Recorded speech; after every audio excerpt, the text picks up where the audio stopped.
Hello, and welcome to Black History for Sleep. Tonight, we're going to step out of our time and into a river of gold, salt, and silk as it flows across the sands of the Sahara. We're going to join one of the most legendary caravans in human history, a procession so vast, so opulent, that the stories of its passing would echo in the halls of power from Africa to Europe for centuries. But don't worry about remembering all the details. In fact, it's probably best if you don't. You probably won't make it through the whole journey tonight, and that's perfectly okay. The goal isn't to reach the destination, but to enjoy the gentle rhythm of the steps along the way. Your only task is to breathe, to settle in, and to allow the story to be a soft place for your mind to land. Let your body grow heavy, your eyelids feel peaceful, as you sink deeper into your bed. And as you get comfortable, feel free to press the like button and subscribe to the channel. It helps these stories find others who need a little peace. If you feel called to, you can leave a comment with where you're listening from and what time it is for you. It's always a quiet joy to see our community of resters stretching across the world, all settling in together under different skies. Now, let your breath deepen, in and out. Let the sounds of your room fade into the background, replaced by the soft hum of a world waking long, long ago. Let's ease into tonight's journey. The air that greets you is cool and dry, the kind of pre-dawn air that feels ancient, carrying the scent of dust, baked earth, and the faint, sweet perfume of acacia blossoms. You are in Niani, the capital of the Mali Empire, in the year 1324, but it doesn't feel like the capital of a global superpower just yet.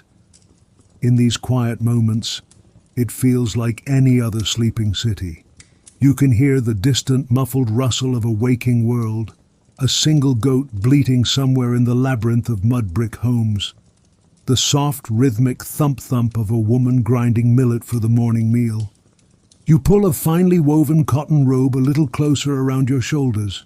The fabric is heavy, dyed a deep indigo, and feels impossibly soft against your skin. You're standing in the courtyard of a sprawling royal compound, its walls smooth and curved, made from the very earth beneath your feet. The buildings around you are not jagged stone castles, but grand organic structures that seem to rise from the ground like termite mounds sculpted by giants. In the slowly growing light, you can just make out the intricate wooden carvings that frame the doorways, patterns of interlocking lines and graceful animals, all polished to a soft sheen with shea butter. You are here because something monumental is about to happen. Not with a crash or a roar, but with the quiet, inexorable force of a tide turning. You are part of the great pilgrimage, the Hajj, and your king, your Mansa, is about to lead you on a journey of thousands of miles to the holy city of Mecca. And when you look out from the arched gateway of the courtyard, you begin to understand the sheer, mind-bending scale of it all. It is not a caravan. That word feels too small, too ordinary. This is a moving city, a river of humanity and wealth, preparing to pour itself across the vast, unforgiving expanse of the Sahara. In the gray twilight, you can see them, 60,000 people. Not a frantic mob, but an organized, humming ecosystem. Soldiers in their padded armor, merchants checking their wares, cooks tending to low fires, and thousands upon thousands of attendants, officials, and family members. Historians would later write about the numbers, but to you, here, now, it's not a number. It is a presence, a low, powerful hum of potential energy. It's the ultimate road trip, and you didn't even have to worry about who was bringing the snacks. And then there are the camels, so many camels. Not just 100, but thousands. They are the true ships of this desert ocean, and they wait with a profound, almost regal patience. You see a line of them, 100 to be exact. each one carrying not supplies but pure unadulterated gold, heavy sacks filled with the dust and nuggets that have made your empire the wealthiest in the world. The gold is not for trade, not really. It is for charity, an expression of the Mansa's boundless piety and power. You walk past one of these camels, close enough to smell the musky, earthy scent of its hide and the oiled leather of its harness. The animal turns its head slowly, its long-lashed eyes regarding you with an expression of serene indifference. It has places to be. You find yourself walking towards the center of the vast assembly, where the energy feels most concentrated. Here, the air is thick with the scent of burning incense, a sweet, resinous smoke that is said to calm the mind and purify the soul. You pass a group of griots, the official storytellers and historians of the empire. They aren't shouting epic poems to the sky just yet. Instead, they sit quietly, their fingers dancing silently over the strings of their koras, the 21-stringed harp lutes that hold the memory of their people. They are tuning their instruments, yes, but it feels like they are also tuning the very atmosphere, aligning the morning with the gravity of the task ahead. This quiet, preparatory ritual is a strange and specific cultural tidbit you file away, the sound of history being gently coaxed into readiness. No one today is entirely certain if the great departure happened at the first hint of light, or if the Mansa waited for the sun to fully rise, to emerge in a blaze of glory. The records are poetic, not precise. But for you, in this dream, it is this in-between time that holds the magic. The slow, deliberate gathering of momentum. You see the royal guards, distinguished by the brilliant red tunics worn over their chainmail, their spears tipped with gold that catches the first shy rays of sun. They move with a quiet confidence, their bare feet making soft, shuffling sounds in the dust. You find a place to lean against a cool, mud-brick wall, watching as the final preparations are made. A servant walks past, carrying a polished brass bowl filled with water, a sprig of mint floating on its surface. Another adjusts the silk banner on a tall pole, its deep crimson fabric embroidered with golden thread that spells out verses from the Quran. Everything is deliberate, everything has its place. This isn't a rush to leave. It is a ceremony of departure, a slow, unspooling thread of intention. You feel a sense of profound calm settle over you. You are a single drop of water in a vast flowing river, and all you have to do is allow yourself to be carried along by its gentle, powerful current. The sun is beginning to climb higher now, turning the gray dust to a soft, warm gold. The journey is about to begin, and you are ready. You close your eyes for just a moment, listening to the symphony of a nation on the move, the soft padding of thousands of feet, the creak of leather, the gentle low groaning of the camels, and the steady, reassuring beat of your own slow breath. The movement begins. It's not a sudden lurch, but a slow, collective exhale. The front of the great river of people and animals begins to flow, and the current gently pulls you along with it. The soft padding of feet on the dusty road becomes a steady, hypnotic rhythm, a heartbeat for this new, moving world. The shuffling of thousands of leather slippers, the soft creak of the camel saddles, the low, melodic groans of the beasts of burden. It all merges into a single, soothing sound. You turn your head, just for a moment, and watch the grand earthen walls of Niani shrink behind you. The carved doorways, the bustling market squares, the familiar rooftops. It all recedes, growing smaller and smaller, until it is just a memory on the horizon. A quiet pang of nostalgia, soft and gentle, touches your heart, but it is not a feeling of sadness. It is the feeling of a chapter closing, soft and sure. You are now moving through the Sahel, the wide-open savanna that serves as the green, breathing border to the great desert yet to come. This is not the endless sea of sand you might have imagined. Not yet. This is the heartland of Mali. The landscape is a canvas of muted greens, dusty ochres, and sun-bleached yellows. Tall, feathery grasses sway gently in the breeze, making a sound like a soft, continuous whisper. Shh, shh, shh. Dotted across the plains are stout acacia trees, their thorny branches reaching out like gnarled arms, offering pockets of shade that move with the sun. The sky above is immense, a pale blue dome that feels infinite, and the sun is a warm, benevolent weight on your shoulders and the back of your neck. You are walking into the embrace of the land itself. After an hour or so of this steady, rhythmic walking, a new sight appears in the distance. A shimmering, silver-blue line, so wide it seems to cut the world in two. It is the river, the great Niger. This river is the reason for the empire's existence, the source of its life. It is more than water. It is a god, a road, a farm, a marketplace. For centuries, its gentle currents have carried canoes laden with salt from the north and gold from the south. Its annual floods have deposited the rich, black silt that nourishes the millet, sorghum, and rice fields that feed millions. As you draw closer, you can see fishing boats gliding across its surface, their single sails like white birds against the blue. You see women washing brightly colored cloth along its banks, their laughter carrying faintly on the wind. The caravan doesn't cross it, not here. Instead, you will follow its course for many days, using it as a guide, a constant, reassuring presence on your right. The sun climbs higher, and the day grows warmer. The initial coolness of the morning has given way to a dry, comfortable heat. You watch the logistics of this moving city with a sense of quiet awe. It's the most organized group trip you've ever been on.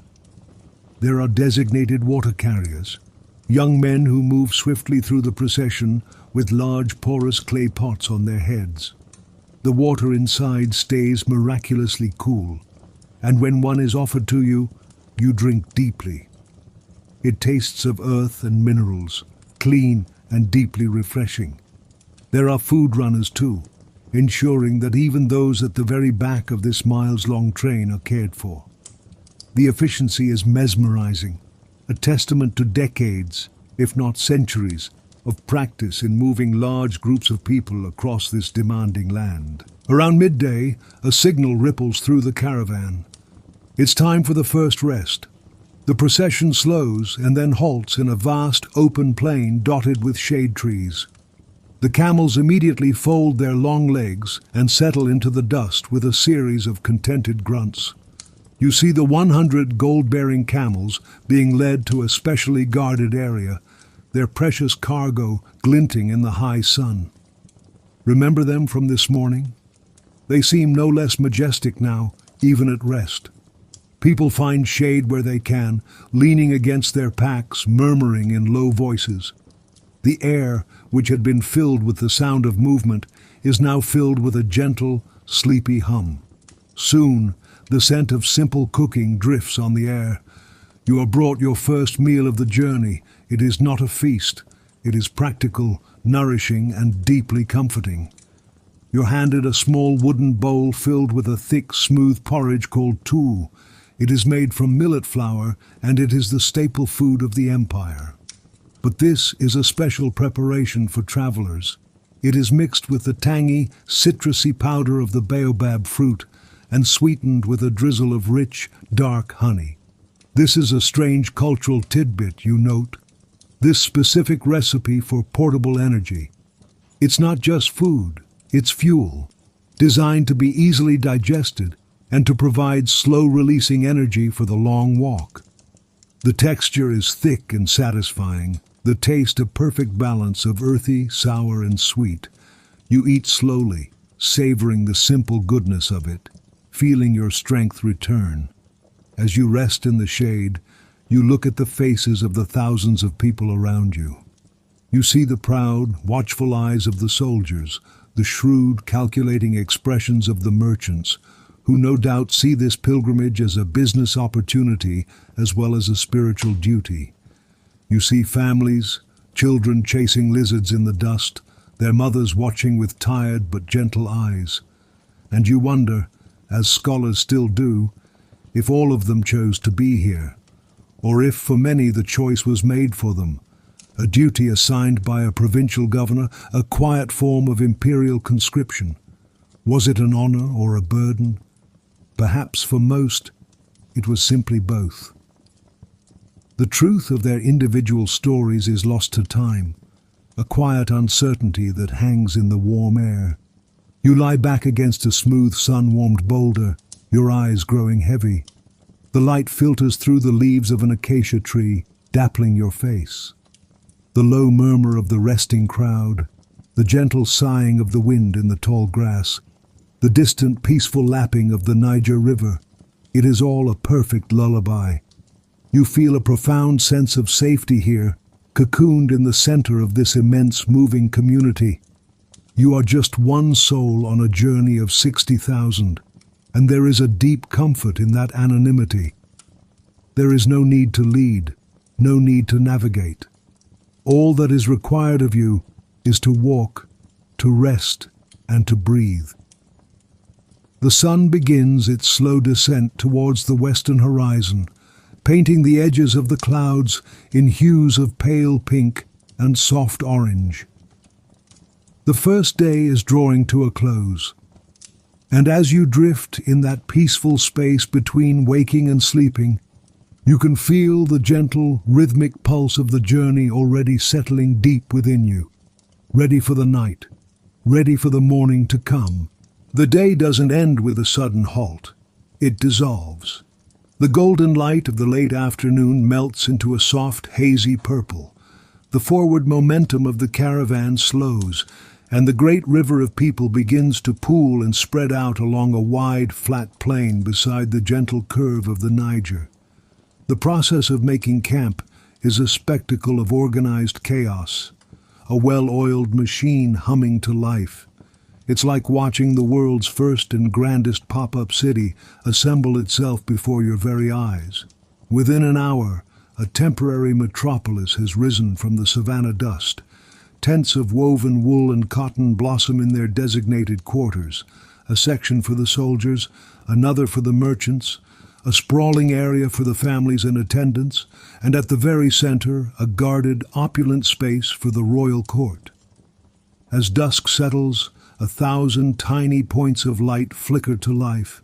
Campfires, each one a small hearth, a center of gravity for a handful of travelers.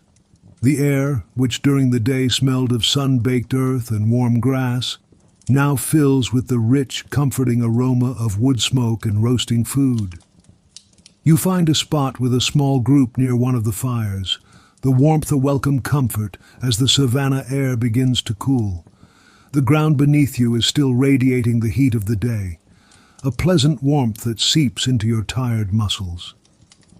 The sky above transforms, the last vestiges of orange and pink fading to a deep, velvety indigo, and the first, impossibly bright stars begin to appear.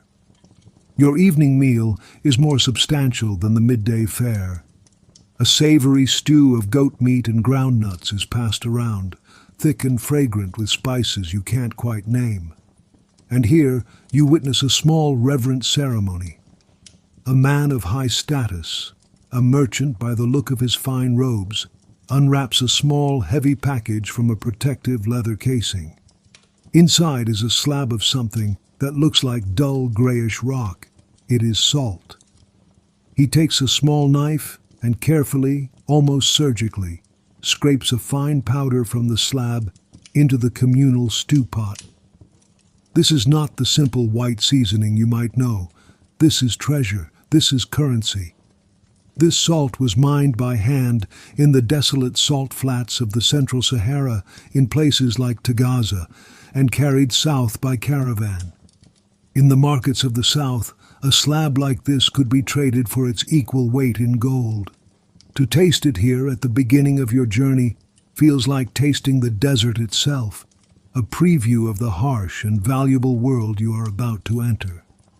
After the meal, a sense of quiet reverence falls over the camp. In the center of the temporary city, you can see the royal enclosure. A magnificent tent, larger than any other, has been erected. It is dyed a deep, royal blue and adorned with golden finials that gleam in the firelight. But you notice something curious. You cannot see the entrance. The entire tent is surrounded by a series of large portable screens made of intricately woven fibers, creating a private world within the larger camp. This is the home of the Mansa, and this is the custom. He is rarely seen directly by the common people. His power is so immense, his connection to the divine so profound, that to gaze upon him directly would be too much. It's a strange and specific piece of royal etiquette, you observe, power made more powerful by its invisibility. Later you hear his voice, a low and resonant sound, but it is not directed at the crowd. It is directed to his griot, who stands just outside the screens and repeats the king's words to the assembled court officials, his own voice carrying the weight and authority of the unseen monarch. The king's presence is everywhere, but his person is nowhere. As the night deepens, another sound rolls through the camp. It begins with a single powerful voice, a muezzin perched atop a large boulder, calling the faithful to the evening prayer, the Isha. The long melodic Arabic phrases of the Adhan drift through the smoke-filled air, a sound of profound peace and unity. You watch as thousands of people turn in unison, facing the direction of Mecca, the destination that still lies so many months away. They kneel and bow in the firelight, their movement synchronized, a vast congregation under the open sky. It is a powerful display of the Islamic faith that drives this entire monumental undertaking. But later, as the fires burn down to glowing embers and a deep quiet settles, you notice other, more subtle acts of devotion. You see an old woman walk to the bank of the Niger and pour a small amount of milk into the water, her lips moving in a silent prayer. You see a soldier quietly touch a small carved wooden amulet that hangs around his neck. These are the old ways, the deep-rooted animist beliefs that have nourished the people of this land for centuries before the first Quran ever arrived. They are prayers to the spirit of the river, to the soul of the baobab tree, to the ancient guardians of the land itself.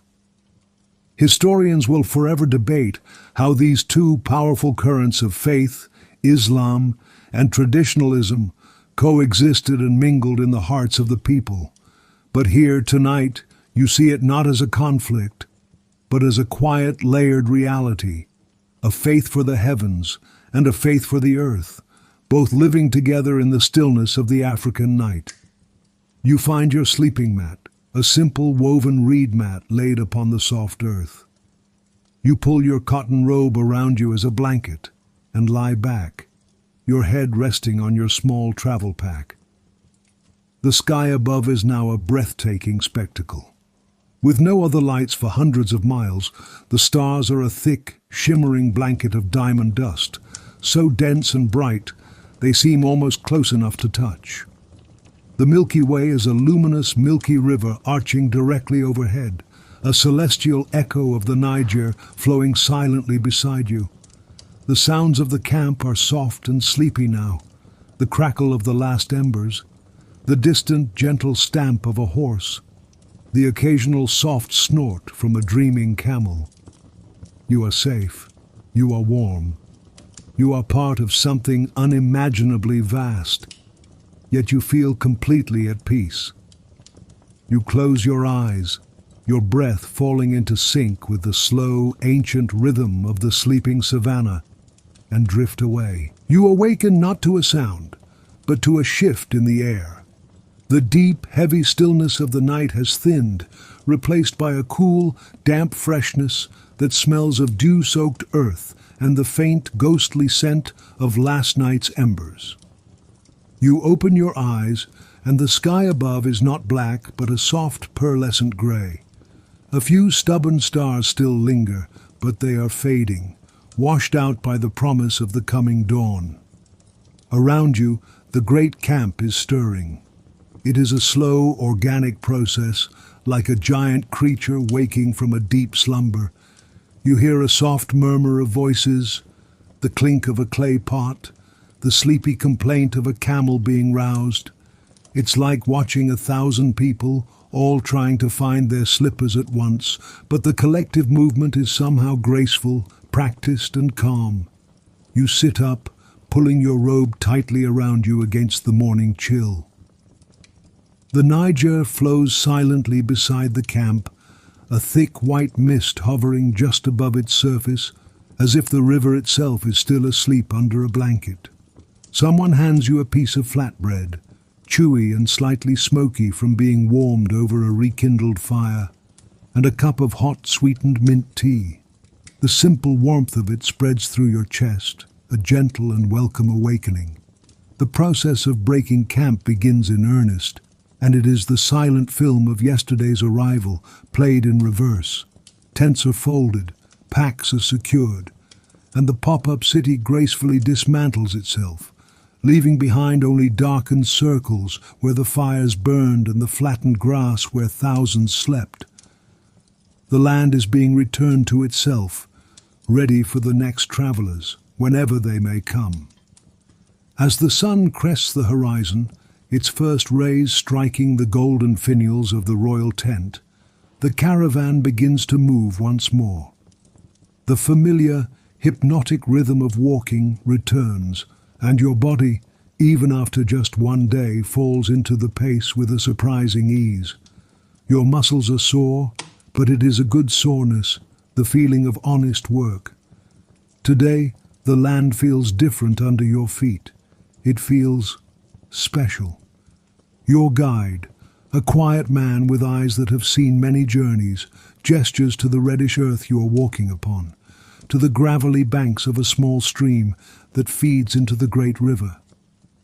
Bambuk, he says, a single soft word. You are walking through one of the legendary gold fields of Mali. The source of the empire's stupendous wealth is not in some deep, dark mine guarded by dragons. It is here, in the earth itself. He explains that the gold is found in the sediment of the rivers and streams, washed down from the mother lode in the hills over millennia. Later in the day, as you pass a quiet tributary, you see it for yourself. A small group of local villagers standing knee-deep in the slow-moving water. They are not part of your caravan. They are simply living their lives.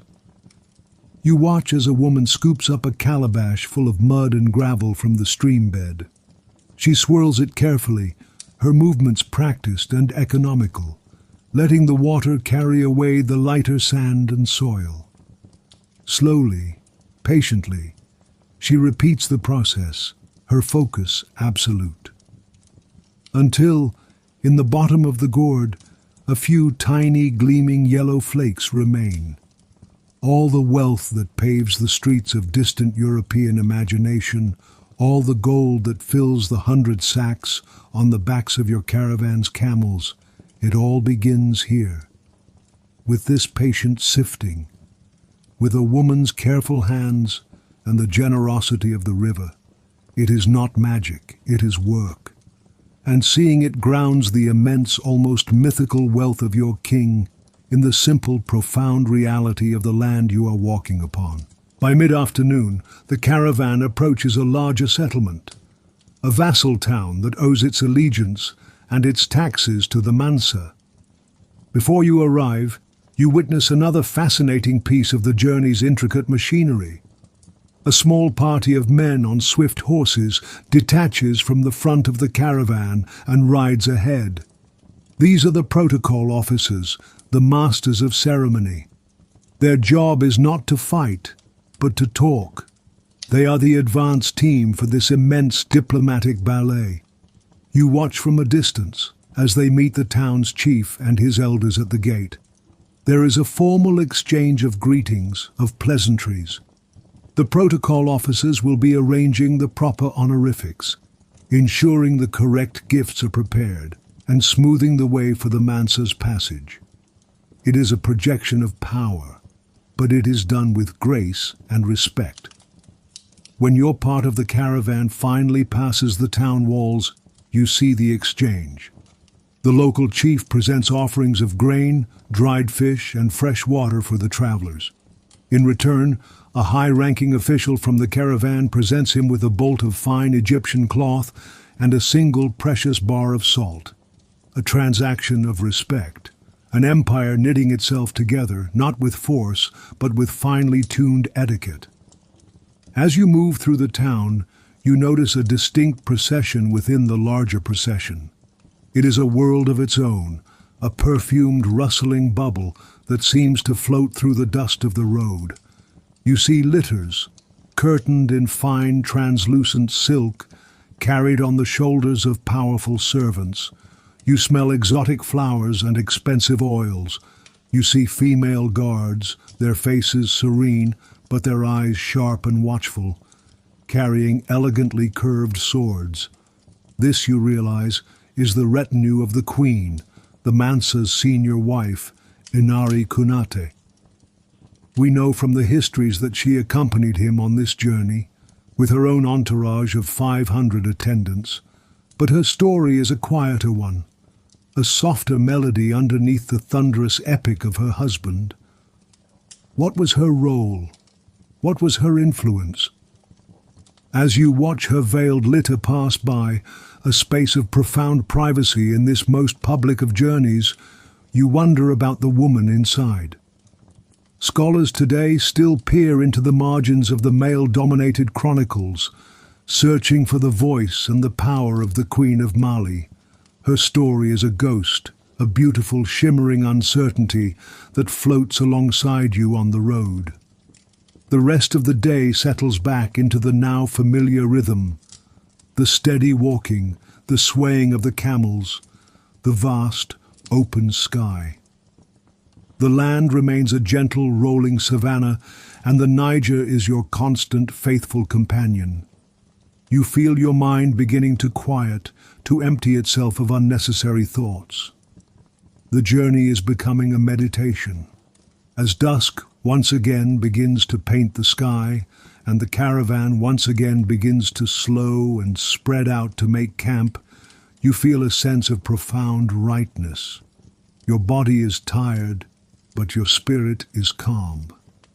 You have found your place in the river, and you are ready to let it carry you into another night of deep, untroubled rest. Several days have passed. The rhythm you discovered on the first day has now become a part of you. Wake, walk, rest, walk, sleep. Your body is stronger. Your mind is quieter. The initial novelty has softened into a deep, comforting routine. The great caravan has become your home, its steady movement as natural as breathing. The Niger River remains your faithful guide, a constant ribbon of life on your right. But the land it nourishes is beginning to change. The lush, tall grasses of the heartland have given way to shorter, tougher tufts. The acacia trees are smaller, more gnarled, and they stand further apart, as if they need more room to think. The air itself feels thinner, drier. You can taste the dust on your tongue more often. The savanna is sighing, preparing to give way to the great sand sea of the Sahara. A quiet anticipation hums through the caravan. The first chapter of the journey is ending. Then, one afternoon, a new sight breaks the monotony of the horizon. At first, it looks like a low, reddish mesa, a natural feature of the landscape. But as you draw closer, hour by hour, you see the clear lines of walls, the dark rectangles of windows, the distinct shape of a minaret piercing the sky. It is a city. This is Walata, the southern gateway to the Sahara. For centuries, this has been the terminus for the great salt caravans coming from the north and the gold caravans from the south. It is a place of exchange, of meeting, of rest before the great ordeal. It is the last bastion of urban life you will see for many, many months. You take an extra moment to appreciate the non-camel related scenery. Passing through the city gates is like stepping into another world. The sounds change instantly. The soft whisper of the wind and the shuffling of feet are replaced by the dense, layered murmur of 1,000 conversations. The clatter of artisans' tools, the bleating of market goats, and the laughter of children echoing in narrow shaded alleyways. The air, which for weeks has smelled of dust and grass, is now heavy with the scent of grilling meats, exotic spices, fragrant perfumes, and the close human smell of a city teeming with life. The caravan, so vast and dominant in the open plains, is now forced to narrow, to thread its way through the tight streets, its members gazing with wide eyes at the sudden density of it all. It's a welcome shock to the senses. The architecture is unlike anything in Niani. The buildings are still made of earth, but here it is a striking reddish clay, giving the entire city a warm rosy glow in the afternoon sun. And the walls are alive with art. This is the unique tradition of Walata, a cultural fingerprint you've never seen before. The women of the city decorate the outer walls of their homes with vast, intricate patterns. You stop for a moment in a small square to watch one of them at work. She is using white clay and a deep red pigment made from crushed stone, applying it not with a brush, but with her fingers and the palm of her hand. Her movements are fluid and certain as she creates bold geometric designs, triangles, chevrons, and complex interlocking lines that seem to hold a secret meaning. It is a silent, beautiful language painted onto the very skin of the city. The Mansa has decreed a rest of several days in Walata to allow the caravan to replenish its supplies, to trade, and to prepare for the true desert crossing. For you, it is a time of gentle exploration. You find yourself drawn to the city's mosques, not just for prayer, but for the palpable atmosphere of learning that resides within them. Walata is not just a trade hub, it is a renowned center of Islamic scholarship. In the cool, quiet courtyards, you see men gathered in circles, their faces intense with concentration. They are not just travelers resting, they are jurists, theologians, poets, and scientists. You see the Mansa's own royal scribes, who you'd previously only seen as part of the formal procession, now hunched over borrowed manuscripts, carefully copying texts, their reed pens scratching softly on parchment. They engage in long, spirited debates with the local scholars of Walata, their arguments punctuated by soft laughter and respectful nods. And as you watch this vibrant exchange of knowledge, you begin to wonder, as historians still do, about the full purpose of this pilgrimage. Was it solely an act of devotion for the king? Or was it also a grand intellectual and cultural mission? Were these scholars here simply to accompany their Mansa, or were they on a deliberate campaign to collect the great books of the Islamic world, to recruit the brightest minds, to absorb the knowledge of older cities and bring it all back to enrich the libraries and universities of Mali? The line between piety and policy seems to blur. It feels like you are witnessing not just a journey of faith, but the careful, deliberate construction of an intellectual empire. That night, you are given lodging in the open courtyard of a large caravanserai, a traditional inn for travelers. The luxury of having a solid, beautifully painted wall to lean your back against feels immense. A roof of woven palm fronds is above you, but it is open in the center, framing a perfect square of the star-dusted night sky. The sounds that lull you to sleep tonight are different from the ones in the savannah camp. Instead of the whisper of grass, you hear the distant, melodic notes of a kora being played in a neighboring house. Instead of the snorting of camels, you hear the soft laughter of people sharing a late meal. The evening call to prayer echoes not across an open plain, but through a maze of walls and courtyards, its holy sound ricocheting and softening. It is the lullaby of a city at peace. You close your eyes, feeling safe and profoundly restored, a deep sense of calm settling within you. You are grateful for this island of rest, this beautiful, vibrant pause, because you know, and everyone here knows, that when you leave Walata, the real journey begins. The sands are waiting. The morning you leave Walata feels entirely different from the morning you left Niani. The air of festive, grand departure has been replaced by a quiet, sober determination.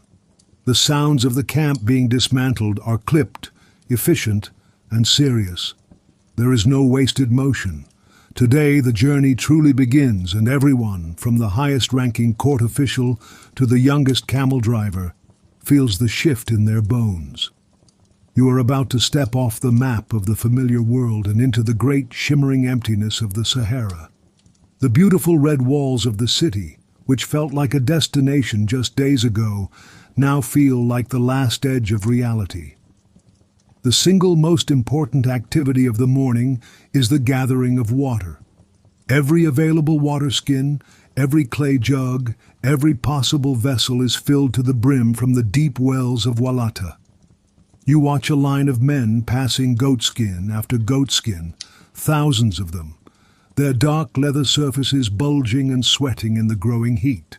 The water is now, without question, more precious than the gold that glints on the backs of the 100 camels. You check the small skin assigned to you, making sure the stopper is secure. You check it again. It's the new most important relationship in your life. The generosity of the city is astounding. They are giving away their most vital resource, knowing that the caravan's survival depends on it. As the sun climbs, the great caravan unspools itself from the city's gates and begins its slow march north. You take one last look back at the painted walls and shaded alleys of Walata, fixing the image in your mind. Then you turn your face forward and you see it, the Sahara. It is not a gradual transition. It is a sudden, breathtaking statement. The last vestiges of green, the last stubborn tufts of grass, simply cease to exist.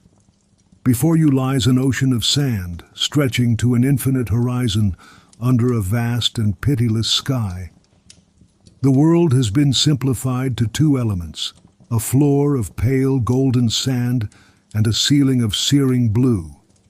The sheer, profound emptiness of it all makes you feel very, very small.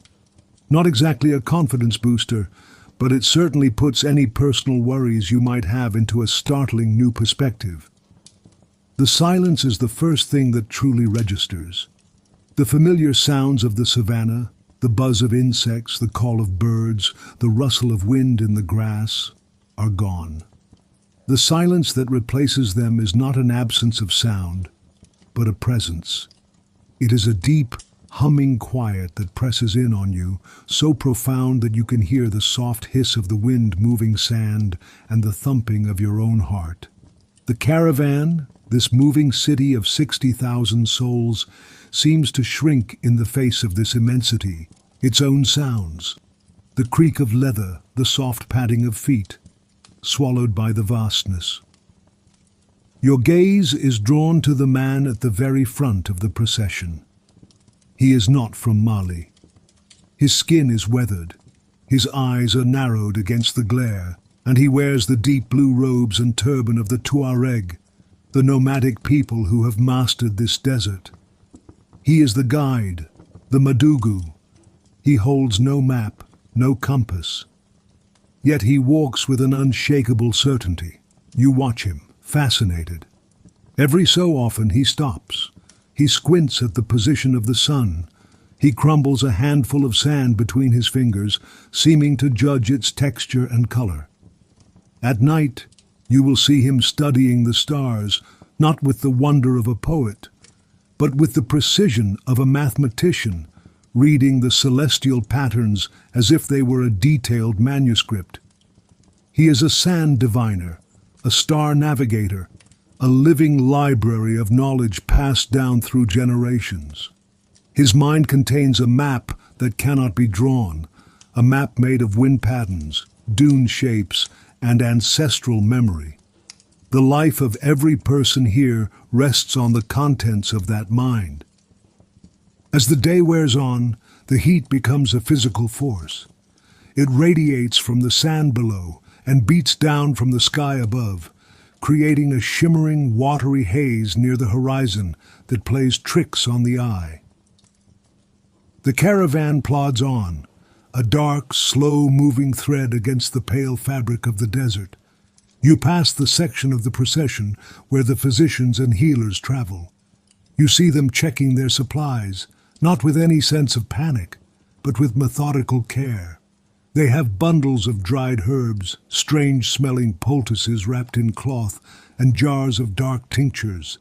They are preparing for a battle that no one will see, a fight against enemies more dangerous than any bandit.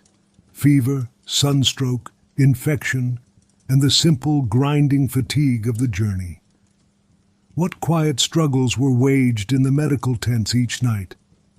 What unrecorded acts of healing ensured that this great city of people could continue its march? The chronicles remember the pomp and the piety, but the history of grit and survival is written in these healers' determined hands.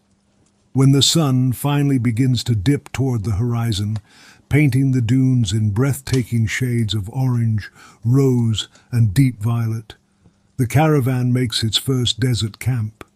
It feels different from the camps in the savannah. There are no trees to offer shade or firewood. The cooks use the precious wood they carry with them.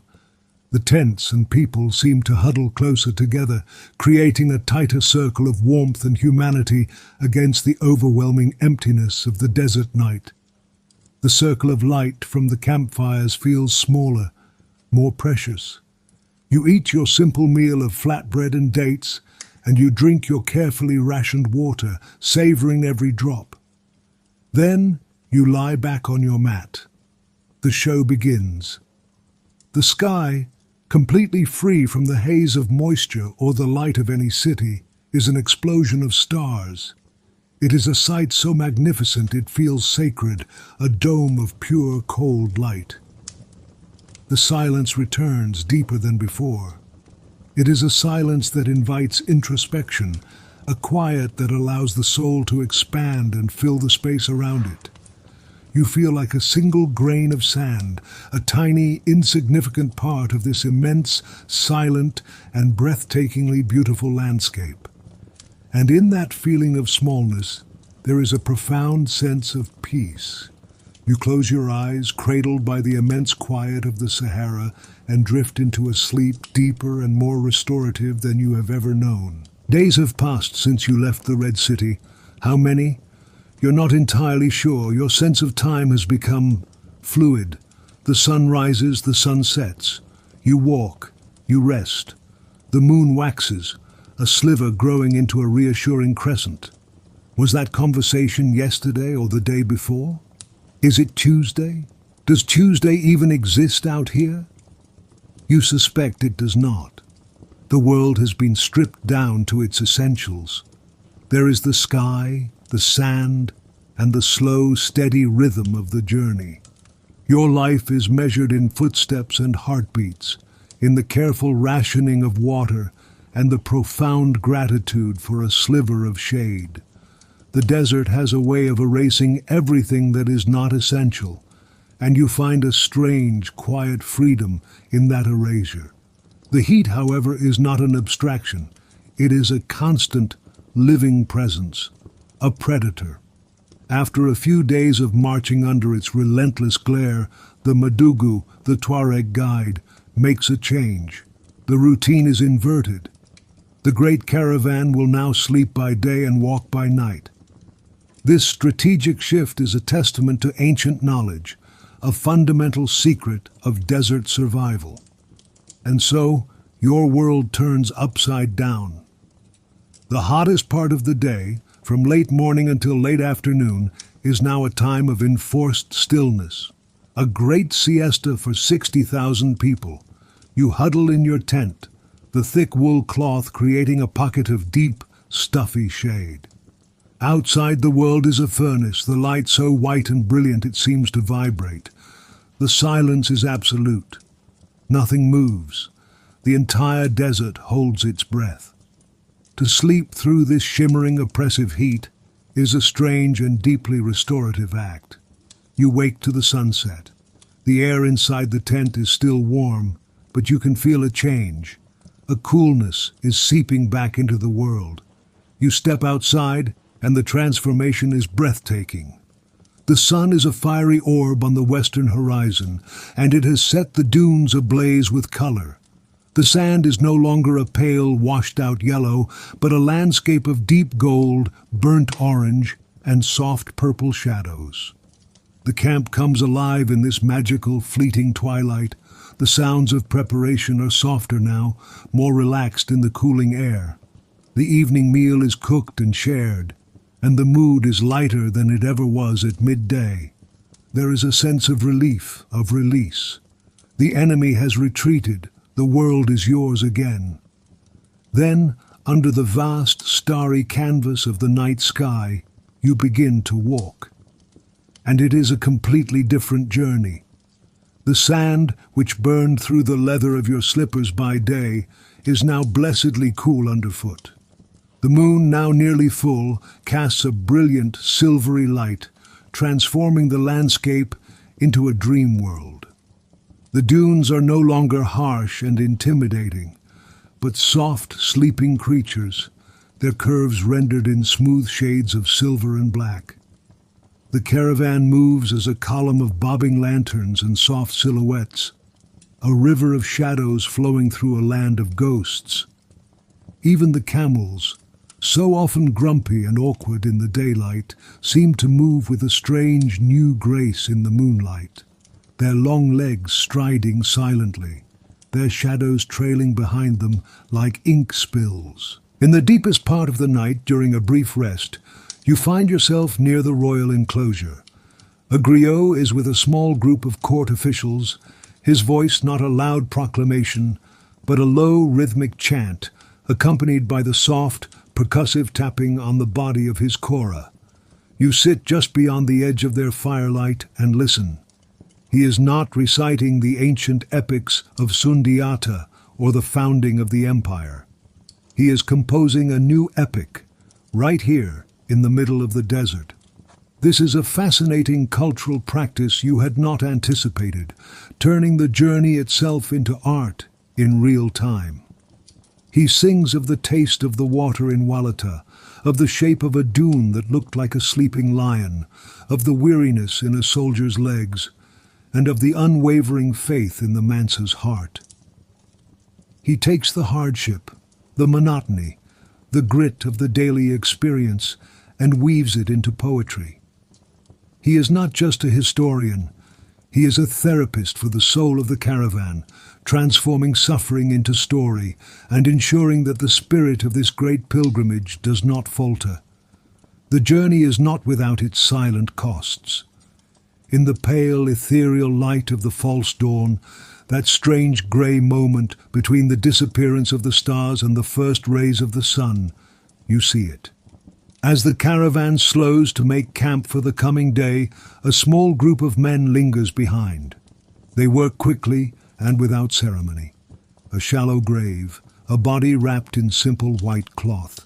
A prayer said in a low voice. There is no monument, no marker that the shifting sands will not erase within a day. The caravan does not stop for long. The river must flow on. The chronicles, you know, will not mention this quiet loss, this single dropped stitch in a grand tapestry. Historians will forever speculate on how many lives were claimed by the desert on this epic trek, but the numbers are lost. The desert keeps its own accounts. The sight is a sobering reminder of the razor's edge upon which you all walk, a quiet note of sorrow that you carry with you into the day's rest. You crawl onto your mat inside your tent just as the eastern sky begins to turn a fierce, bright pink. The heat is already gathering its strength. You close your eyes, your body tired, but your mind calm. You are living the life of a nocturnal creature now, your rhythms dictated by the moon and the stars. It is a strange existence, to go to sleep as the world is waking, to seek refuge from the very light that gives life elsewhere, but it is the rhythm of survival. It is the pulse of the Sahara, and as you feel your consciousness begin to drift, carried away on the current of this inverted life, you find a deep and profound peace in the adaptation, in the surrender to this vast, silent, and formidable world. The desert has fully claimed you now.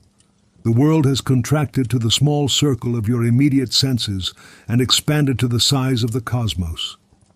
The days, spent in the hot, dark stillness of the tents, are for dreaming. The nights, spent walking under a silent moon, are for meditating. The journey has become a mantra, the rhythm of your own footsteps a prayer. You have forgotten the feeling of damp earth, the smell of rain, the sight of a forest. Your reality is the soft hiss of sand, the warmth of your own breath in the cool night air, and the steady, reassuring presence of the thousands of souls walking with you. This shared silent pulse is the only anchor in a sea of sand and stars. Your mind, starved of external stimulation, has begun to create its own landscapes. This is the world of the desert vision, the mirage that is more than a trick of light. During the long, silent walks, you begin to see things in the periphery of your vision. In the way the moonlight pools in the hollow of a dune, you see the curve of a familiar face from your life before this journey began. In the intricate patterns the wind carves into the sand, you see the geometric designs from the walls of Walata, a fleeting, ghostly echo of the last city you knew. These are not frightening apparitions. They are soft, gentle visitations, as if your own memory is projecting itself onto the vast blank canvas of the desert, trying to make sense of the emptiness. You don't question them. You simply watch them arrive and dissolve, like thoughts, like clouds, like the dreams you can't quite hold on to upon waking. One night, the caravan comes to an unexpected halt. The silence that follows is different. It is alert, questioning. Up ahead, you see the bobbing lanterns of the guides gathering together. The Tuareg Madugu and the Malian masters of the road are in a low, intense discussion. You are too far to hear the words, but you understand the gravity of the moment. You are at a crossroads that does not exist on any map. You hear the guides' voices carry on the still night air, fragments of a debate as old as the desert itself. A faster route, with a well that is known to be unreliable, or a longer, slower path, adding days to the journey but leading to a source of water that is certain. It is a quiet, powerful reminder that even for these masters of the sand, the desert is never a certainty. It always holds a choice, a question, a gamble. It is a living thing, and its mood must be read anew each and every day. Their decision will be the thread upon which all of your lives hang. After a long while, the decision is made. The lead guide points toward a particular star, and the caravan lurches back into motion, veering slightly to the west, onto the longer, safer path. The wisdom of this choice becomes profoundly, chillingly clear a few hours later. As the false dawn begins to paint the eastern sky in shades of pale gray, the guides lead the caravan into a wide, flat basin between two massive dunes, and here you stop. The scene before you is one of absolute stillness and profound sorrow. It is the ghost of another caravan. There are no signs of battle or violence. There is only the quiet, sun-bleached evidence of a journey that failed. The scattered white bones of camels and men, half buried in the sand.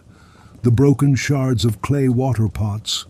A tattered piece of a fine robe, its vibrant dyes long faded, fluttering from the skeleton of a pack saddle. This was the caravan of an Egyptian emir, Abul Abbas al-Hakim, who, as the stories tell it, had attempted this same crossing, but was not as well prepared, not as well guided. They were defeated not by an army, but by thirst. A deep reverent silence falls over your own caravan. The 60,000 people, who had been a river of soft sounds, are now utterly quiet. All you can hear is the soft, mournful whisper of the wind as it weaves through the remains. It is a sacred ground, a monument to the terrifying power of the world you are traversing. You see the Mansa's own litter come to a halt. The silk curtains are pulled back slightly. He does not need to speak.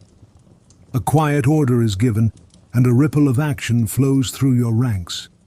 Attendants move forward with water skins, your own precious, life-sustaining water, and pour a small amount onto the dry, thirsty ground for each soul that was lost here. It is an offering, an act of piety and shared humanity, a recognition that wealth and power are meaningless without wisdom and water. The sight of this silent tragedy and the Mansa's humble response solidifies something deep within you. This journey is no longer just about reaching a destination. It is about surviving the passage. It is about honoring the knowledge that keeps you alive. The rest of the night's walk is different. Each step feels more deliberate, more grateful.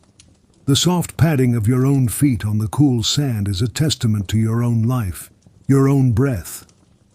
You look up at the stars, those same stars that watch the other caravan perish, and they seem less like cold, distant diamonds and more like silent, watchful guardians. When you finally crawl into your tent for the day's sleep, the sun's rising heat already pressing down, you do not fall into the simple unconsciousness of fatigue. You fall into a sleep of profound security. You are part of a story that is, against all odds, succeeding. You are protected by knowledge, by preparation, by the quiet wisdom of your king. Your lullaby is the sound of your own steady breathing, a quiet affirmation of life in the heart of a vast and unforgiving yet beautiful world. You are safe, you are alive, and you drift off, cradled in that simple, powerful truth. A subtle shift has occurred within the caravan in the days following your encounter with the silent ghosts of the desert. The mood is no longer one of simple, trudging endurance. It has deepened into a quiet, collective gratitude. Every sunrise you sleep through, every sunset that calls you to the cool sands for the night's walk, feels less like a routine and more like a victory. You look at the faces of your fellow travelers in the flickering firelight of the pre-walk meal, and you see not just weariness but a resilient, steely hope. You have faced the ghost of failure and have walked on. You have been reminded of what is at stake, and it has bound you all closer. The great desert is not yet defeated, but you can feel the tide turning. You are past the halfway point. Land is ahead. The first sign of its approach comes not to the eyes, but to the nose. One night, as you walk through the silvery silent dunes, you notice a change in the air. It is no longer just the clean, dry scent of sand and stars. There is something else on the wind, a faint, sharp, almost metallic smell, a mineral tang that stings the back of your throat. You see the Tuareg guide lift his head, tasting the air like an animal. A slow nod of recognition passes between him and the other leaders. This is the scent of Taghaza. It is the smell of salt. When you finally see it, after another night's journey, it is one of the most surreal sights of your life. You crest a high dune as the false dawn is breaking, and you look down into a vast, flat, white basin. It glitters in the pale light, a frozen lake under the fading stars, and in the center of this whiteness there is a town. But it is a town of ghosts, a city of crystal. This is the salt mining oasis of Taghaza. There are no trees, there is no grass, and the houses are built from the salt itself. Great rough-hewn blocks of grayish-white salt, cut directly from the earth, are stacked to form walls. The roofs are not tile or thatch, but the stretched, dried hides of camels, dark against the pale, glimmering structures. The whole place seems to vibrate with a strange, otherworldly light. You lean against a low wall as you enter the town, and it occurs to you that you could technically break off a piece and season your evening stew with it. It's a strange place where the architecture is also a condiment. Entering the town is a full sensory immersion. The saline taste is on your lips, in the air, in the water you are offered, which is brackish and barely drinkable. The ground is a crunchy, gritty layer of salt crystals that makes a soft sound under your feet. The sun, as it rises, strikes the white flats and the salt block houses, creating a glare so brilliant it is almost painful to look at. You understand now why the people who live here have skin that is weathered like old leather and eyes that are permanently narrowed to slits. They live inside a diamond. The Mansa calls for another multi-day rest here, to trade for new supplies of salt, not just for seasoning, but for the ongoing diplomatic gifts, and to allow the caravan to recover. As you explore the strange, stark settlement, your attention is drawn to the pits from which this wealth is carved. You see the miners at work. Their bodies, slick with sweat despite the dry heat, gleam in the sun. They use simple tools to cut enormous, heavy slabs of salt from the earth, which are then loaded onto complaining camels for transport to the south. Their movements are weary, mechanical, their faces etched with a permanent exhaustion. And here, in this place of immense wealth, you feel a quiet, disquieting question rise in your mind. Who are these men? Are they paid laborers, drawn here by the promise of good wages? Or are they enslaved, prisoners of war or debt, forced to toil in this saline hell? The chronicles of the court historians will not linger on their stories, and scholars today still try to piece together the harsh truth of the labor that built Mali's golden age.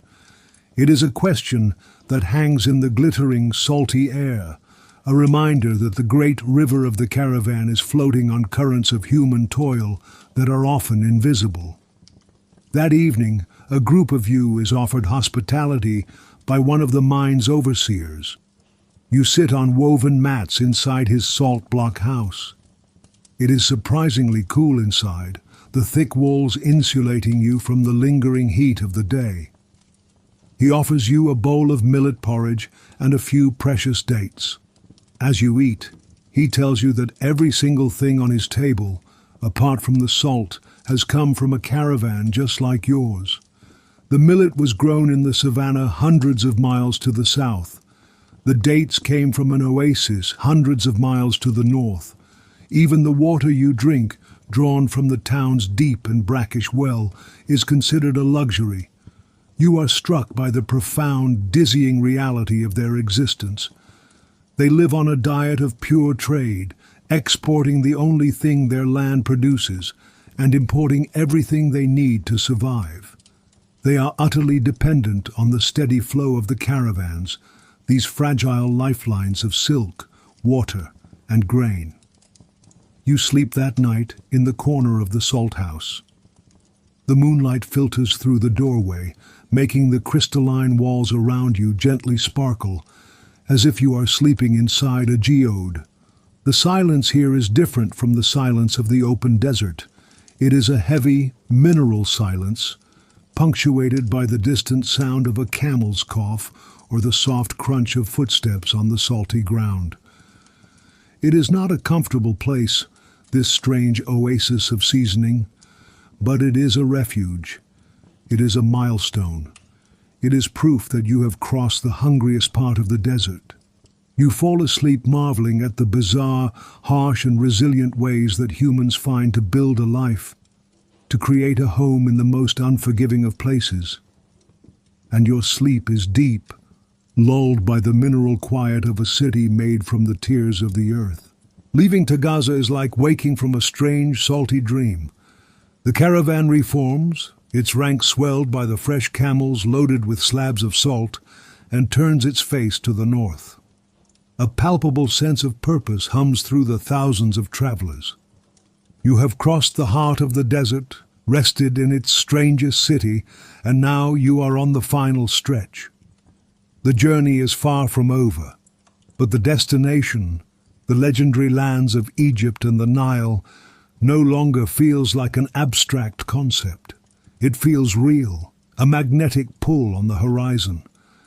The mood is lighter, the steps of the camels seem quicker, and even the morning grumbles of the men packing the tents have a new, optimistic edge. The worst is behind you. After several more nights of rhythmic moonlit walking, you begin to notice the subtle signs of the world returning. At first, it's so small you think you might be imagining it.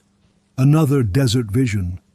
You see a bird, a single small brown bird, flying with determined wing beats against the vast blue canvas of the daytime sky. It is the first living creature you have seen that is not part of your caravan in what feels like an eternity. A murmur of excitement ripples through the ranks. Then, a few days later, you see a plant. It's a scraggly, tough-looking bush with tiny, waxy leaves clinging stubbornly to life at the base of a dune. After weeks of seeing nothing but sand, the sight of this humble, dusty plant is cause for a minor celebration. People point at it. They discuss its resilience. It is, without a doubt, the most interesting and beautiful shrub you have ever seen in your life. The desert is slowly, grudgingly, beginning to release its grip. One afternoon, as you scan the horizon from the shade of your tent, you see them. A small group of figures on horseback, perched on the crest of a distant, shimmering ridgeline. They are too far away to make out any details, but their silhouettes are sharp against the sky. They are not part of your caravan.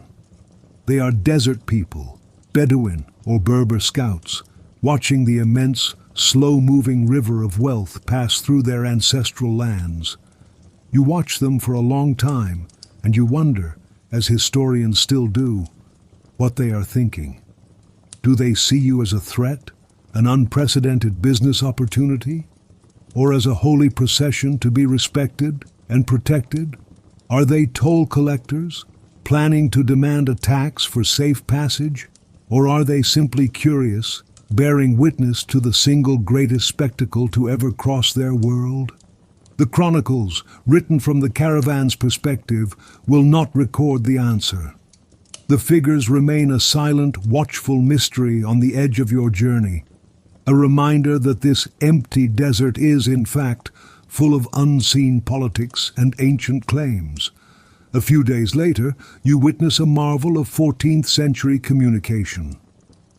A small group of men, the Mansa's official messengers, bring out a series of wicker cages. Inside are pigeons, cooing softly. One by one, they tie a tiny, rolled-up piece of parchment to each bird's leg. Then, with a synchronized movement, they open the cages. The birds burst into the air, circling once, twice, their wings catching the morning light as they orient themselves. And then, as if guided by an invisible thread, they all turn and fly, swift and certain, to the northeast. They are carrying the news of your approach. They are the heralds, flying ahead to announce to the Sultan of Egypt that the Lord of Mali, the King of Gold, is coming. It is an act of incredible sophistication, a quiet display of the organizational power that has made this entire impossible journey possible. As the green edges of the world become more frequent, so too does the generosity of the Mansa. It is as if the proximity to the bustling markets of civilization has reminded him of the purpose of his wealth. A new energy of abundance flows through the caravan. You see royal officials distributing bags of gold dust, not just as payment, but as gifts. Soldiers receive a bonus for their steadfastness. The guides are showered with rewards. Even common travelers like you, who have simply endured the journey, are handed a small, heavy pouch of the gleaming yellow powder. Suddenly, your personal travel allowance has been significantly upgraded. It's the 14th century equivalent of finding a forgotten high-value gift card in the pocket of an old robe. This is the prelude, the warm-up act for the legendary display of piety and charity that is to come. The Mansa is preparing to shower Cairo in gold, and the practice sessions have begun right here in the last stretches of the sand.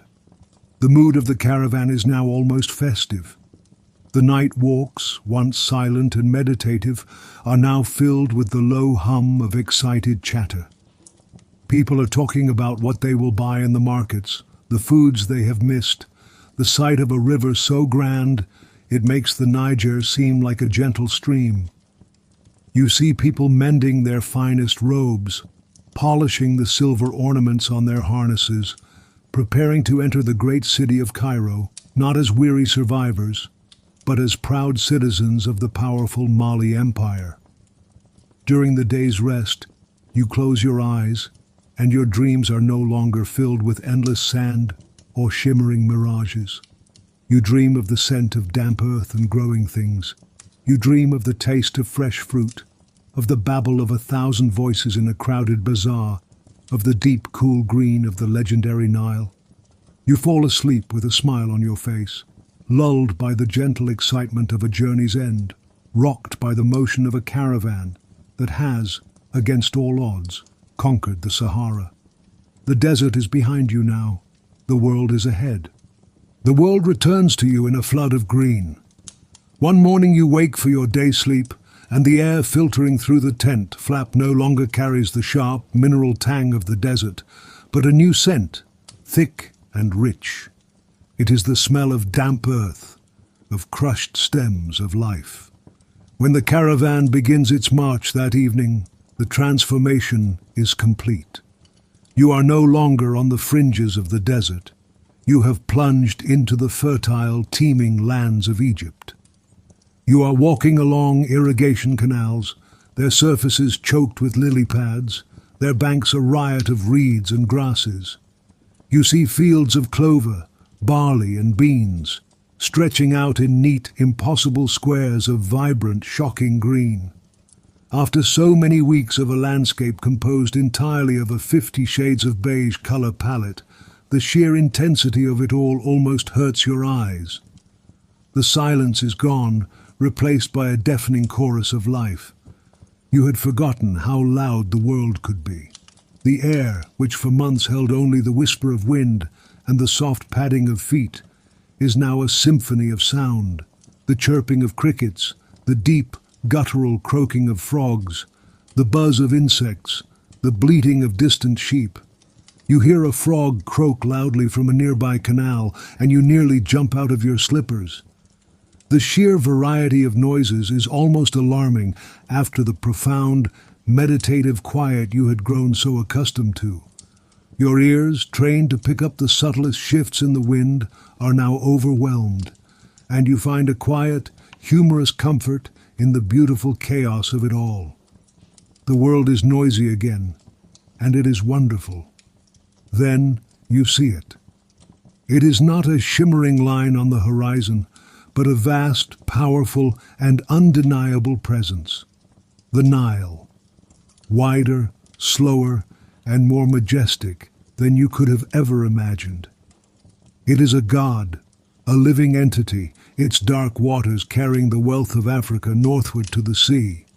A cry of joyous disbelief ripples through the caravan. The 60,000 people who marched in disciplined silence across the Sahara now break rank. People run to the banks. They fall to their knees, pressing their faces to the cool, damp mud. They cup the water in their hands, drinking deeply, letting it run over their faces and through their hair. It is a baptism, a moment of pure, unadulterated release. The journey across the sea of sand is officially over. You have reached the shores of life, but you do not march into Cairo. A massive, glittering city like this has its protocols. For reasons of security, health, and simple logistics, a moving city of 60,000 people cannot just show up at the front gate. Instead, the Sultan's officials guide your entire caravan to a vast, designated plain on the west bank of the river. In the hazy distance, you can see them for the first time, three colossal triangular shapes breaking the horizon. The Great Pyramids of Giza. You will make your camp here, in the shadow of these ancient, mythical structures, creating a temporary city of tents that rivals in population many of the permanent ones you have passed. This will be your home, your staging ground for the weeks to come. A few days after you have settled in, a new procession arrives, this one coming from the east, from Cairo itself. It is a delegation from the Mamluk Sultan, Al-Nasir Muhammad. They are a stark contrast to your own travel-worn, though wealthy party. These are men of the city. They ride on sleek, spirited Arabian horses, their saddles adorned with silver and silk tassels. Their robes are of the finest damask and satin, their turbans are wrapped with a crisp, geometric precision, and their beards are perfumed with oud and rosewater. They are the picture of urban power and sophisticated diplomacy. They have come to formally welcome you and to lay out the terms of your visit. You watch from a respectful distance as the Sultan's chief emissary, a man with a cool, imperious gaze, meets with the Mansa's vizier and his circle of advisors. The exchange is formal, filled with flowery pleasantries and elaborate expressions of mutual respect. But then comes the heart of the matter. The emissary delivers the Sultan's message. When your great king, Mansa Musa, is granted his audience, he will be expected to perform the takbil, the ceremonial kissing of the ground before the Sultan. It is the standard protocol, the recognition of the Sultan's supreme authority in this land. A quiet tension fills the air. The Mansa's vizier listens patiently and then gives his master's reply. The refusal is polite but firm. Your king, he explains, is a devout pilgrim. He will bow for no man. He will kiss the ground only for Allah. As you witness this exchange, this crucial moment of political theater, you ponder the true meaning behind the words, a question scholars still consider. Is this refusal an act of pure piety, the simple statement of a man whose devotion transcends earthly matters?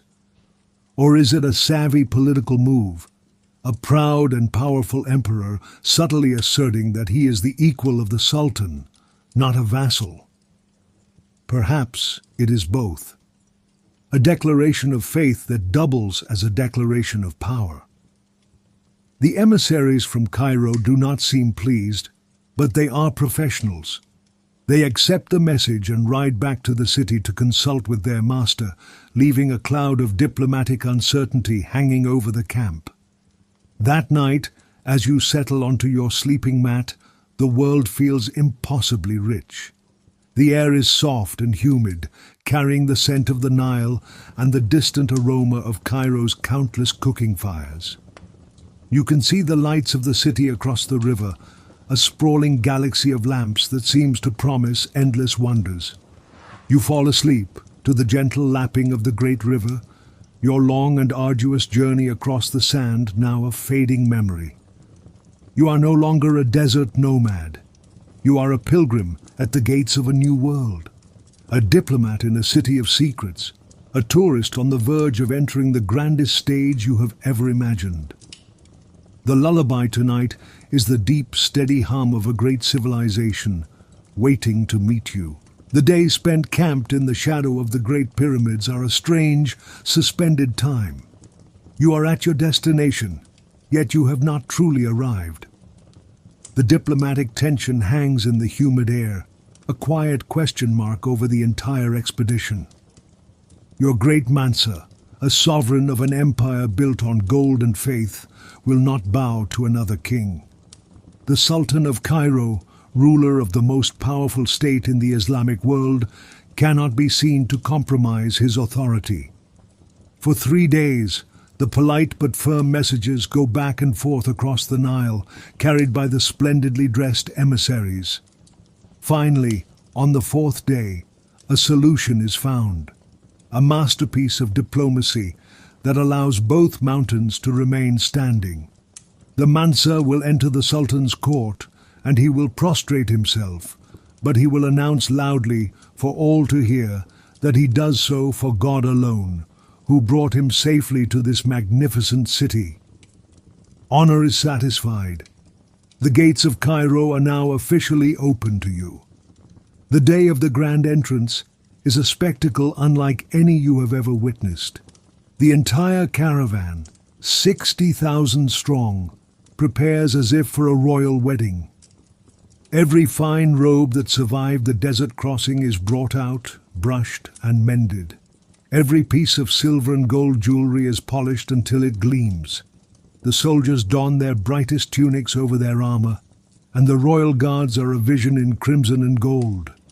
The procession into the city is a river of wealth and power, a statement to the people of Cairo that the legends they have heard are true. The streets are lined with thousands of Cairenes, their faces a mixture of curiosity, shock, and pure awe. The avenues are so narrow and the crowd so thick that the procession slows to a crawl. You begin to appreciate the wide-open, luxurious personal space you had in the Sahara. This is the world's most magnificent traffic jam, a slow-moving parade of West African splendor. You are fortunate enough to be part of the retinue granted access to the citadel, the mighty fortress from which the Sultan rules. The audience hall is a dizzying display of Mamluk power. Light streams through high-arched windows, illuminating intricate mosaics, soaring marble columns, and ceilings carved with breathtaking geometric patterns. The air is thick with the scent of expensive incense. At the far end of the hall, on a raised dais, sits the Sultan Al-Nasir Muhammad, surrounded by his emirs and viziers in a silent, intimidating tableau of power. Then, the doors open, and Mansa Musa enters. A hush falls over the court. He walks with a slow, deliberate dignity, his robe simple but woven from the most exquisite dark blue cotton. He approaches the dais, stops, and for a heart-stopping moment, he simply stands, meeting the Sultan's gaze. Then, as agreed, he gracefully lowers himself to his knees and touches his forehead to the carpet. His voice clear and resonant as he says, "I prostrate myself before God, my creator and sustainer." The tension in the room breaks. The Sultan immediately descends from his dais, a gesture of immense respect, and helps the Mansa to his feet, embracing him and seating him by his side as an honored guest. You watch the two most powerful men in this part of the world exchange formal smiles and pleasantries, and you wonder, as historians still do, if the warmth between them is genuine friendship sparked in that moment, or just the necessary, brilliant sunshine of high-stakes diplomacy. With the formalities concluded, you are free to explore this incredible city. You wander, completely overwhelmed, through the labyrinthine streets. You see things you could never have imagined. Stone buildings 5 and 6 stories high, with beautiful, intricate wooden latticework covering the windows. Fountains providing cool, clean water in public squares. Hospitals, libraries, and 1,000 mosques, each with a minaret that seems to scrape the sky. You pass a baker's cart and stop in your tracks. There are more kinds of bread on this single cart, flatbreads, leavened breads, breads sprinkled with seeds, than you knew existed in the entire world. Your previous diet of millet porridge and trail dates seems like a story from another lifetime. You find your way into one of the great covered markets, a souk. The noise and the crowds are intense, but you are drawn deeper by the smells. You have stumbled into the souk al-Atarin, the perfume and spice market. It is an olfactory paradise. The air is a thick, heady cocktail of 1,000 exotic scents. Merchants sit behind small mountains of fragrant powders, and hills of dried herbs. You see barrels of frankincense from Oman, sacks of peppercorns from India, and sticks of cinnamon from Ceylon. A merchant, seeing your wonder, beckons you over. He dabs a single drop of jasmine oil on your wrist. The scent is so pure, so potent, it feels like you're smelling the flower for the very first time. He shows you dark, sticky blocks of ambergris, precious lumps of musk, and 100 varieties of incense, from sweet sandalwood to earthy patchouli. You buy a small clay pot of scented wax, a simple, affordable treasure that will forever remind you of this moment. As you wander, you begin to see the Mansa's legendary generosity in action. His courtiers and officials are everywhere, and they are not just buying, they are bestowing. They do not haggle. They hear a price and pay double. They buy bolts of the finest silk, entire trays of pastries, elaborate silverwork. They hand out nuggets of raw gold as tips to stunned shopkeepers and water carriers. The city is buzzing with the news. A king has come from the south, a king who bleeds gold. This is the beginning of the great shower, the act of charity so vast it would, unintentionally, cause the value of gold in this great trading hub to plummet for more than a decade. You are witnessing the first ripples of an economic tidal wave. As dusk falls, you make your way back across the river to the camp at Giza. Your mind is a kaleidoscope of the day's sights, sounds, and smells. You sit by your tent, watching the lights of Cairo flicker to life across the dark water, a sight more magical than any starry desert sky. You have finally arrived. You are no longer just a traveler on a long road. You are a participant in a moment that will be spoken of for centuries. You fall asleep to the distant, muffled murmur of the city, a lullaby of civilization at its absolute peak, dreaming in new and intoxicating scents of jasmine, sandalwood, and gold. Weeks have now passed since your grand entrance into Cairo. The initial, overwhelming shock of the city has softened into a familiar rhythm. The great camp of tents at Giza, once a temporary refuge, now feels like a bustling suburb, a little Mali on the banks of the Nile. You have your favorite stalls in the market, you know which ferryman gives the fairest price to cross the river, and you have mastered the essential art of looking like you know exactly where you are going, even when you are completely and utterly lost. It's a universal skill, honed to perfection in the winding medieval lanes. The life of the desert nomad is a distant memory. You are now a long-term resident, a privileged tourist in the greatest city on earth. Having explored the sensory chaos of the markets, you find yourself seeking a different kind of nourishment. You begin to spend your days away from the clamor of the souks, drawn instead to the quiet, intellectual heart of the city, its great mosques, schools, and libraries. You find your way to the legendary Al-Azhar, not just a mosque, but one of the world's oldest and most prestigious universities. Stepping through its gates is like entering another dimension. The noise of the city falls away, replaced by the soft cooing of pigeons, the gentle splash of a central fountain, and the low, studious murmur of voices. You wander through cool, shaded courtyards, your bare feet a welcome relief on the smooth stone floors. Here, in the vast prayer hall and surrounding rooms, you discover the true treasure of Cairo, its knowledge. You see men of all ages gathered in circles, halakas, on the carpeted floors, leaning in to hear a revered scholar expound on a fine point of law, theology, or astronomy. You wander into a scriptorium, a room dedicated to the copying of books. The air smells of ink, old paper, and the faint, sweet scent of the glue used to bind the leather covers. Scribes sit hunched over low desks, their reed pens scratching a soft, rhythmic chorus as they meticulously reproduce the works of Aristotle, Al-Farabi, and Ibn Sina.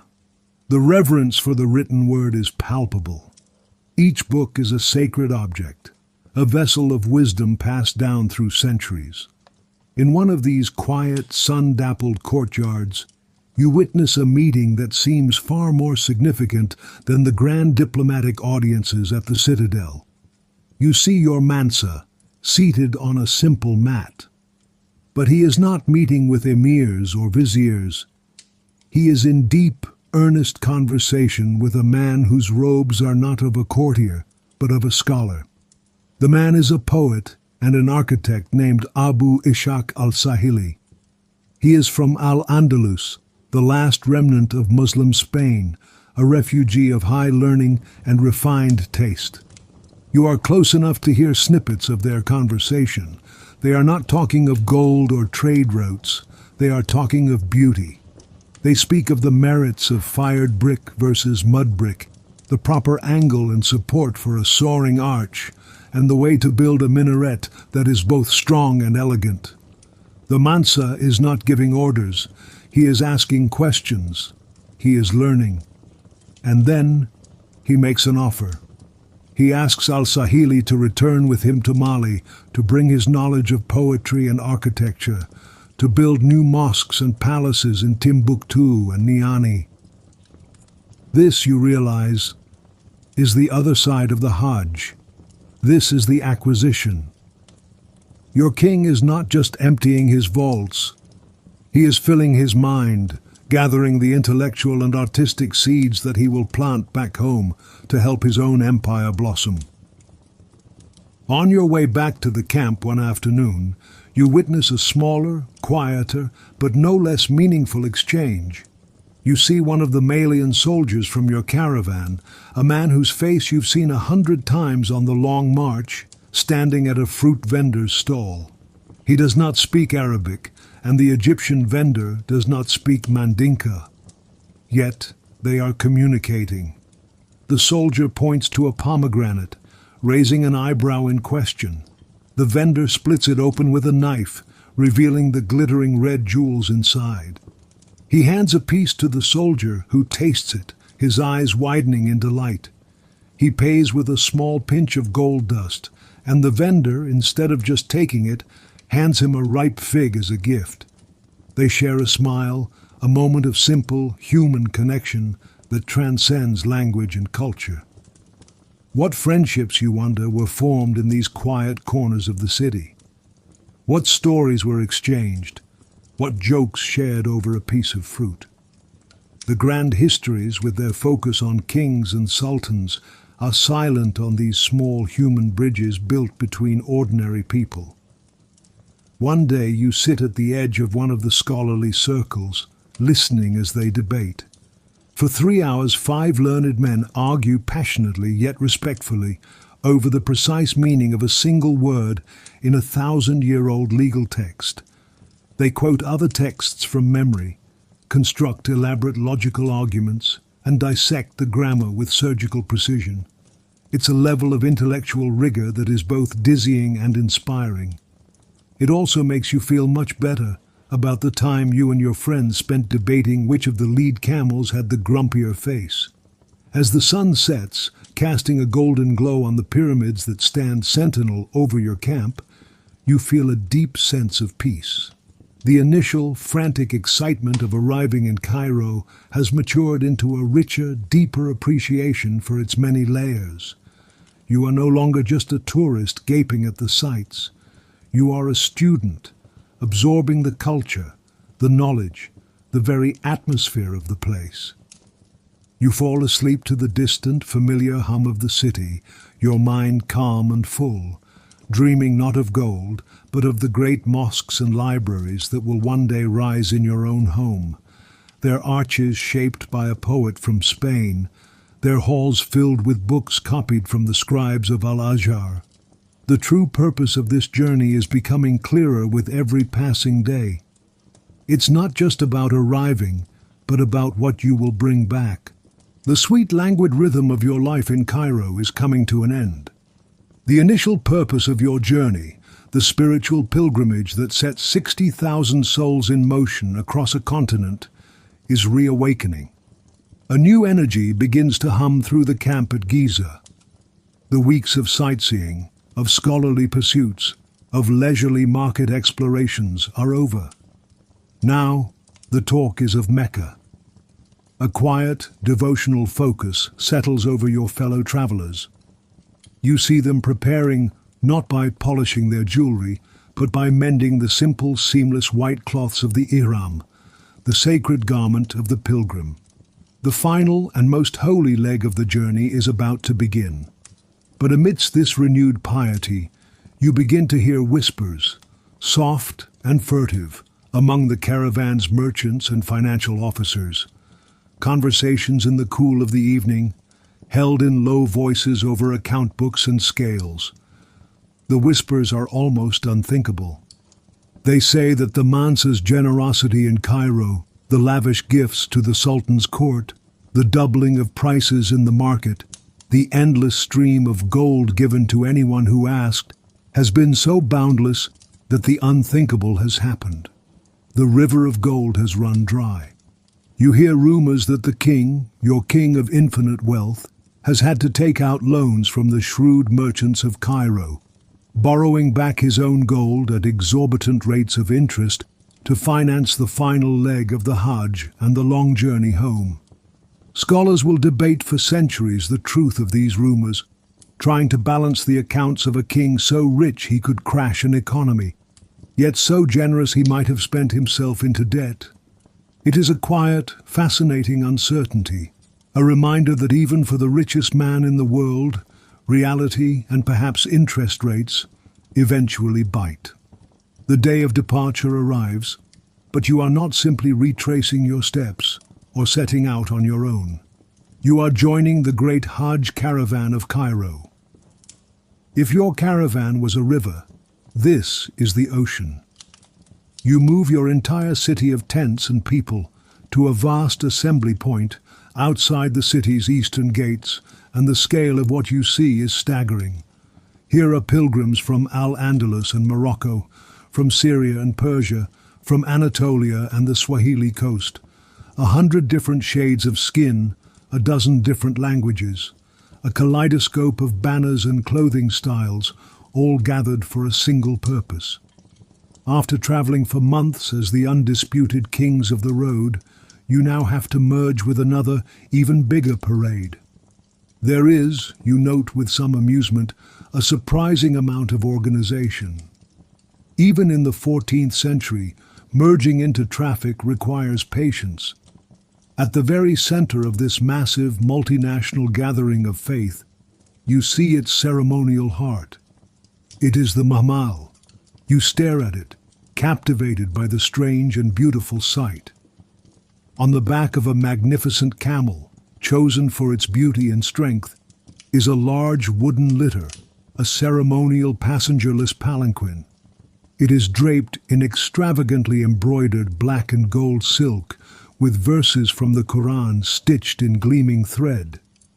This is the symbol of the Mamluk Sultan, an empty throne that signifies his solemn duty as protector of the pilgrimage. It is surrounded by a special guard of soldiers and heralded by drummers who beat a slow, rhythmic, hypnotic cadence. The Mahmal is the caravan's sacred banner, its focal point, a piece of profound political and religious theater that announces to all the world that this journey happens under the watchful eye of Cairo. The combined caravan, now a truly colossal entity of perhaps 100,000 souls, finally lurches into motion, heading east. You look back one last time at the skyline of Cairo, its 1,000 minarets, and the mighty citadel fading into the haze. You came to this city a weary desert traveler and leave it a seasoned tourist, a student, a diplomat, your bags heavy with Egyptian linen and your mind buzzing with new ideas. The lush green of the Nile Delta slowly gives way to the familiar, arid landscape of the desert once more. You are entering the Sinai Peninsula. But this time, the desert does not feel threatening. You are a veteran of the sand now. The heat, the dust, the vast emptiness. They are old acquaintances. You feel a quiet confidence, a sense of belonging in this harsh landscape that you did not have before. That night, you make your first camp on the road to Mecca. The atmosphere is profoundly different from the Giza camp. The festive, almost carnival-like energy is gone, replaced by a deep and pervasive sense of devotion. As the sun sets, the call to prayer rises not from one voice, but from 100, the melodic Arabic phrases sung in the accents of a dozen lands, all blending into one powerful chorus. After the evening meal, you hear not the chatter of the marketplace, but the soft, rhythmic chanting of religious songs, different melodies from different groups of pilgrims weaving together in the cool night air. You lie on your mat, facing east. Mecca is no longer a distant dream. It is a destination, just a few weeks away. The ultimate purpose of this journey, which began so long ago in Niani, is finally within reach. You can feel the pull of it in your heart, a spiritual compass needle aligning itself with the sacred center of your world. You close your eyes, the gentle sounds of a multinational community at prayer becoming your lullaby. You are no longer just a Malian or a subject of the Mansa. Tonight, you are part of the Ummah, the global community of faith, a single drop in a vast flowing river of devotion. And you fall into a deep and peaceful sleep, your dreams aimed like an arrow at the holy city. The final days of the journey are through the rocky, barren mountains of the Hejaz. The land is stark and ancient, a landscape of raw, elemental power. But the mood in the great caravan is anything but barren. A quiet, electric excitement fills the air. Every step now is a step toward God. Every sunrise brings you closer to the heart of your faith. The pilgrims around you, their faces etched with the weariness of the long road, now shine with a light of pure, unadulterated anticipation. The journey is almost over. The pilgrimage is about to begin. Then, one afternoon, the caravan crests a high pass, and the guides fall silent. They point, and there, nestled in a valley below, surrounded by the stark, dark mountains, you see it. Mecca, the holy city. It is not a glittering metropolis like Cairo, but a city huddled around a single sacred purpose. A wave of emotion, too powerful for words, washes over the caravan. A sound erupts from 100,000 throats, a cry of joy, of relief, of arrival. Men and women weep openly, falling to their knees and bowing in the direction of the city. After almost a year of travel, after crossing the savannah, the Sahel, and the vast terrifying emptiness of the Sahara, you are here. Entering the city is a blur. Your focus is singular. You follow the river of white-clad pilgrims through the streets, your heart pounding a rhythm that matches the beat of the distant drums that herald the Mahmal. You arrive at the gates of the Grand Mosque, the Masjid al-Haram. You remove your slippers, step across the threshold from the dusty heat of the outside world onto the cool, smooth marble floor within, and the world changes. You look up and your breath catches in your throat. Before you is a vast open-air courtyard, teeming with tens of thousands of people, all dressed in the same simple white cloth, a sea of unity. And in the center of it all, standing with an impossible silent gravity, is the Kaaba, the house of God, the simple, perfect black cube. It is smaller than you imagined, yet infinitely more powerful. Draped in the kiswa, a magnificent covering of black silk embroidered with shimmering gold verses from the Quran, it is the center of the world, the axis around which everything revolves. For your entire life you have prayed facing this direction, and now you see it with your own eyes. In that moment, the entire arduous journey, every thirsty step in the desert, every weary night, every moment of doubt, it all makes sense. It was all for this. You glance over and see your king, Mansa Musa. He stands motionless, his royal entourage forgotten, his bodyguards invisible to him. He is no longer an emperor, the lord of gold, the master of a vast domain. He is simply a pilgrim, a servant of God, gazing upon the object of his life's deepest devotion. And you see a single silent tear trace a path through the travel dust on his cheek. What thoughts, what prayers, what lifetimes of yearning and anticipation are contained in that sacred, silent moment. History records the king's great deeds, his charity, his power, but only God knows the heart of the pilgrim who has finally come home.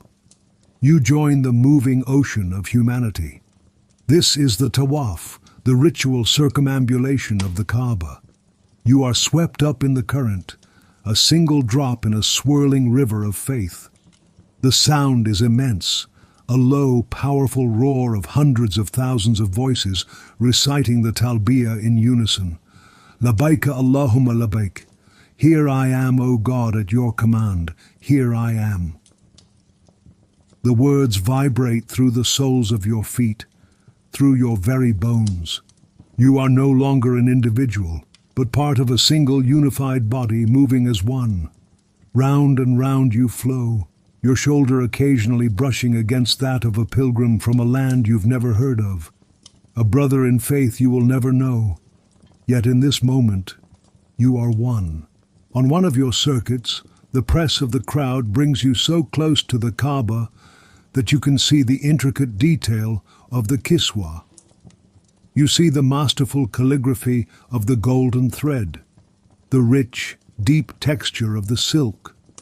The air around it is thick with the scent of the precious oils and perfumes used to anoint it. To be this close is a blessing beyond words. You have reached the center, the heart of it all. All the ambition, the wealth, the politics, the sheer logistics of your incredible journey, all of it dissolves into the simple, profound peace of this single sacred act. You are here. You have arrived. And it is more than enough. And so, your great journey finds its center, its purpose fulfilled in the heart of the holy city. The memories of the months that follow, the other rituals of the Hajj, the long, slow, and thoughtful journey home, they all exist in a soft, peaceful haze. But for tonight, our journey is complete. Let your mind rest here, in this place of profound peace. In the cool, quiet courtyard of the great mosque, the sun has set, and the stars emerge in the deep violet sky above Mecca, the same stars that watched over you in the deepest parts of the desert. Feel the cool marble beneath you, the gentle breeze that whispers through the ancient archways. The great crowds have thinned, leaving behind a deep and resonant quiet, a silence that is full of prayer, full of peace. In the distance you can hear the soft murmur of a city settling into slumber, a distant drum, a gentle laugh. A small fire crackles nearby, its warm orange light dancing softly on the stone pillars, its gentle heat a comfort in the cool night air. There is nothing left to do, nowhere left to go, no one you need to be. You have walked far enough for one lifetime. Now is the time for rest, for the deepest, most peaceful, and well-earned rest.